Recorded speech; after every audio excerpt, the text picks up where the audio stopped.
بیا عزیزانو د عام خلقو ته پته نشتا چې مونږ ټول ځان ته ایماندار وای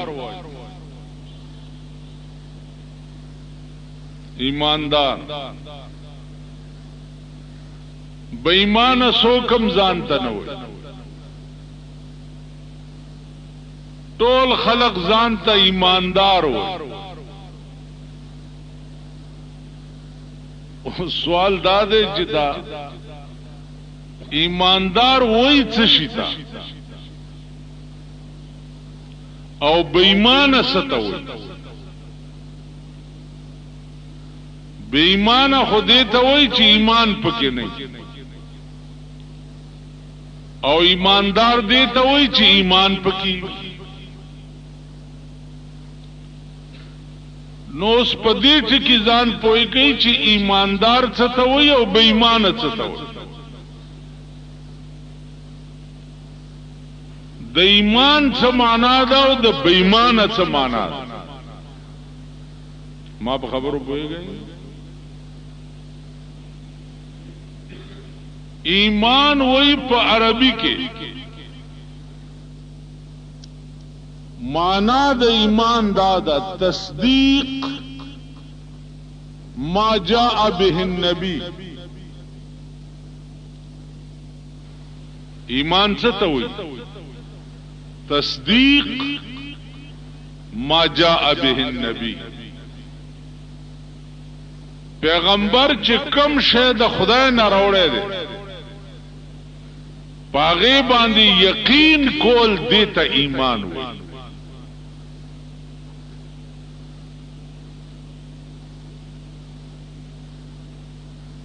نو پیغمبر د الله نه څه شی راوړی دی قران کریم یې راوړی نو په قران کریم باندې تصدیق کول دیتا ایمان دا منل چې دا رښتیا دي دا الحمدنا تر والناس پوره چې دا سمره کلام په دې دوه ټکو په منځ کې ذکر دی دا ټول رښتیا دي او په دې زما ایمان دی او زما په یقین دې ته ایمان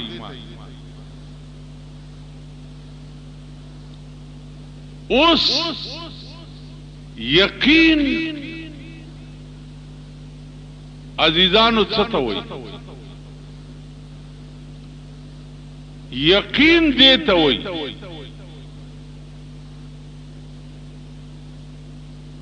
چې کوم شی ستا یقین شو نو هغه به خپل عمل وګرځي هغه به خپل معمول وګرځي مثلا تاسو کې ډېر حضرات دا سیدی چا ډېر لری لری نه براغلي نو دا تاسو یقینو چې دې جمعات کې مثلا بجلیګر مولا منظور کوي نور روان شوه یا د دیر نه یا د نوخار نه یا چارسده نه یا کوات نه یا دا دی یقین چې یقین دی و چې دا دلته منظور کوي نو هغه یقین لدی عملی جامه ور واغستا او پلارای کې سور شو او روان شو دلته را استا یقین پورا شو نو د قران کریم متعلق دا تصدیق کول چې دا د خدای کلام دی نو دا یقین به د رښتیا کیږي الله چې دل عملی جامه ورواغ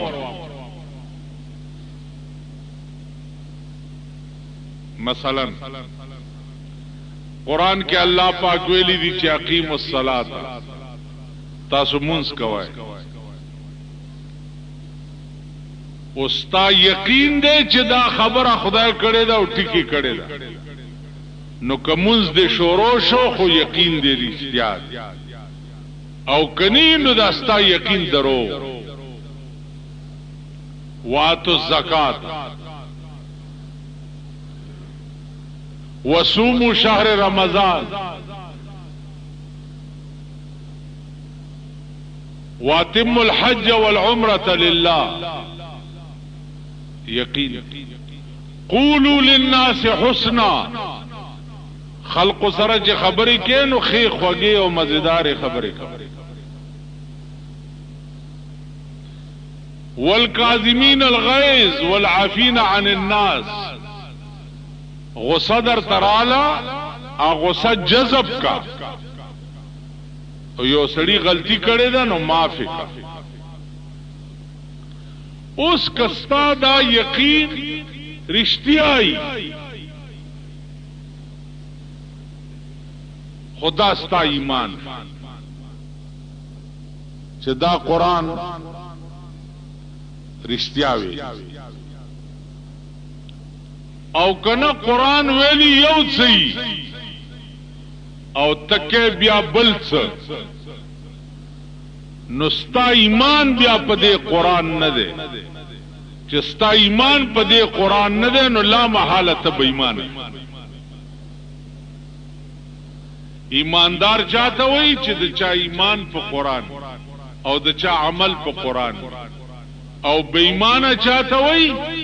چې د چا ایمان په قرآن نه او د چا عمل په قرآن. دا بې ایمان. اوس په پاکستان کې ګرځي چې ایماندار څومره دي او بې ایمانه څومره دي، او بیا په پاکستان کې ګرځي دا وګورئ چې منافقان څومره دي. منافق بیا یو بل بلا ته، یو ایماندار دی، یو بې ایمانه دی، یو منافق. منافق بیا بلا بلا، الله دې امان را. منافق دې ته وایي چې په زړه یوي او په خوله بلې. په زړه یوي او په خوله بلې بیا دې ته منافق.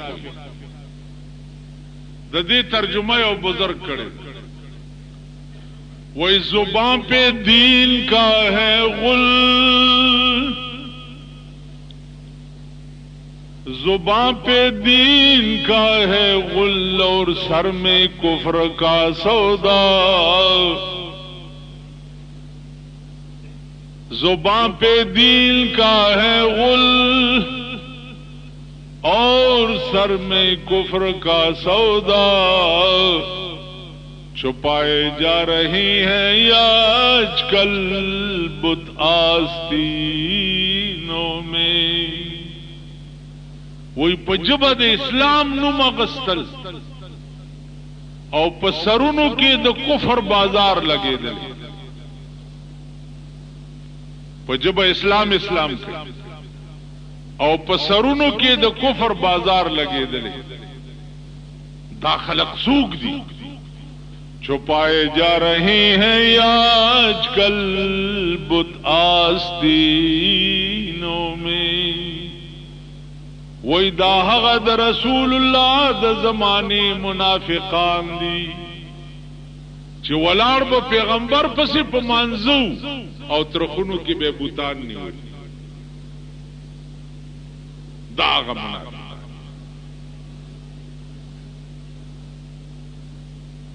بلی او بزرگ ویلی وی پخلا لائلا پزړه کې ټک د پاسه برګ. پخلا لائلا پزړه کې ټک د پاسه برګ، پخلا خندا پزړه بېمانه مسلمان ودی.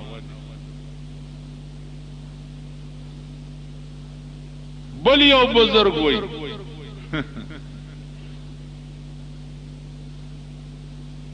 وی سر د سنډاو سرمن د میخه، د ورځې شیخ او د شپې خوري پردي مالی. د ورځې شیخ بزرگ نیک قصړ، د شپې غلی.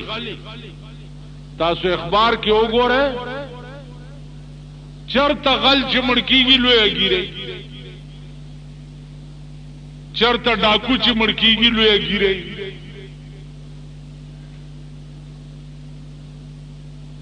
کدا ولي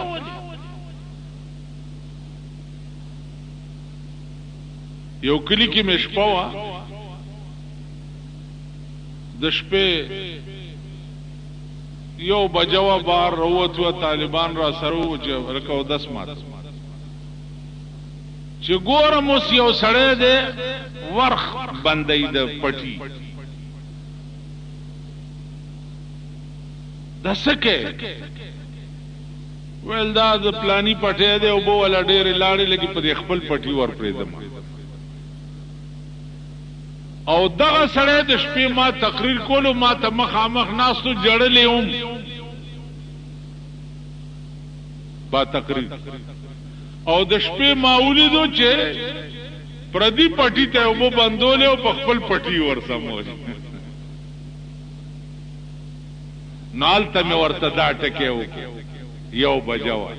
چې سر د سنډا سرمند میخه د ورځې شیخ او د شپې خوري پردي مالي او ظالم تا خو جړلم زمي ګاب ما ماسختن زما په تقریر اوس پر پردي پټي نه وبو باندې او په خپل پټي دی ورپري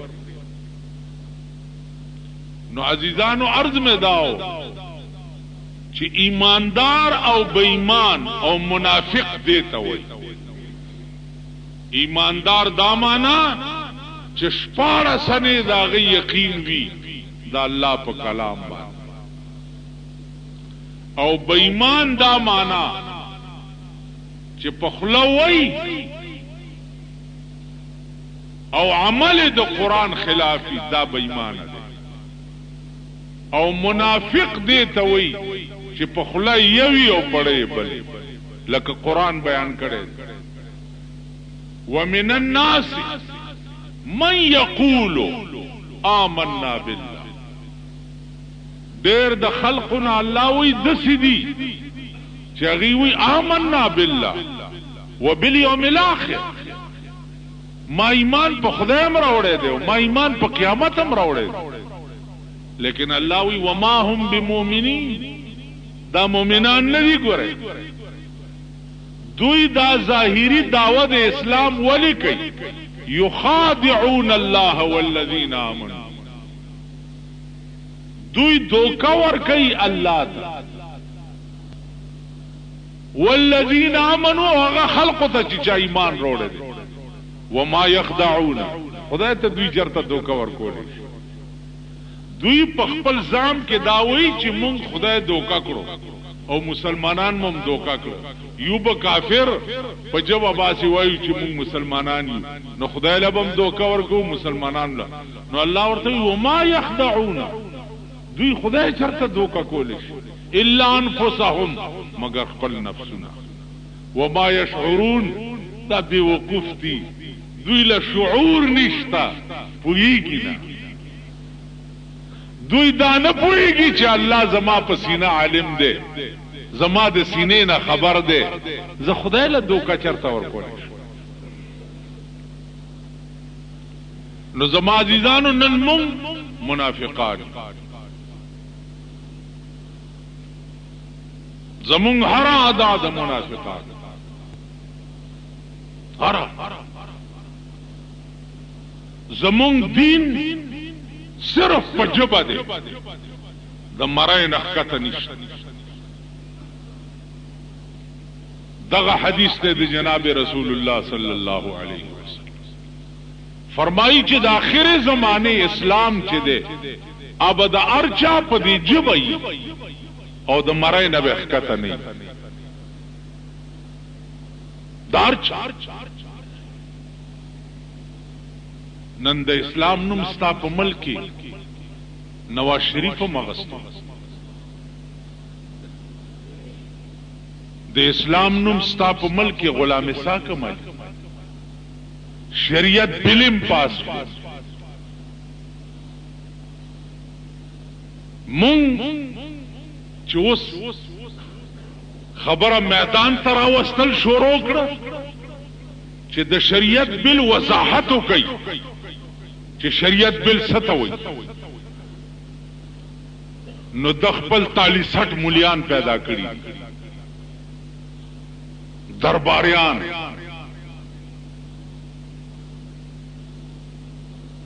اغا تالی سټ وای چې دا مولیان د شریعت بالخلاف اوس الت عوام کالانعام الله د دې عوام متعلق ویلي دي چې اولئک کالانعام دا عوام په شان د چارپای بل هم اضل بلکې چارپایو نام زیات دي گمراه دي اډو په سم لار نه سارته وسړی وی پلانې کار مې او پلانی پسې تله او ما مال دا دوکا خو تاسو درې سړي ښکاله دوکا شو ول بس دی بیا باندې کیږي مالوس پڅ کی د ور خطیر او په بیرته نه جاروزی 13 ساعت په بیرته بیا 13 ساعت په مثال مړې د لحد ده مړی چا دی ژوندۍ کړي په جاړه اوس په مړی ته جاړه کړه نو ته په جاړه را ژوندې کولې او درې سلوي ښکاله په دې بدبخت قوم تاسو دوکا شو دا منبران دی او دا وزیران دی او دا حکومت دی او دا اقتدار دی تاسو په وخت چې راشي جامونه بارش اوس جاړی لګي څوک د زوی درخواست په لاس ګرځوي جی زوی مې نه نو کریږي څوک کوئی سپای کیږي نه څوک کوئی لیس او کلرکیږي نه څوک کوئی سکر کس مونږ څوک وای مونږ سره هوته تاسو 43 سال ړون سړیم د یو سړی نه 2 ځله نه چلے کی ړون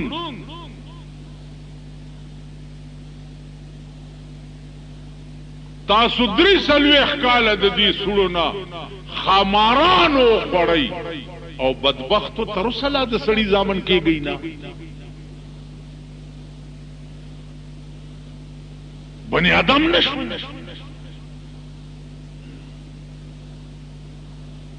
نو زما عزیزانو عرض داو چې مونږ منافقان ارچا سره منافقت کو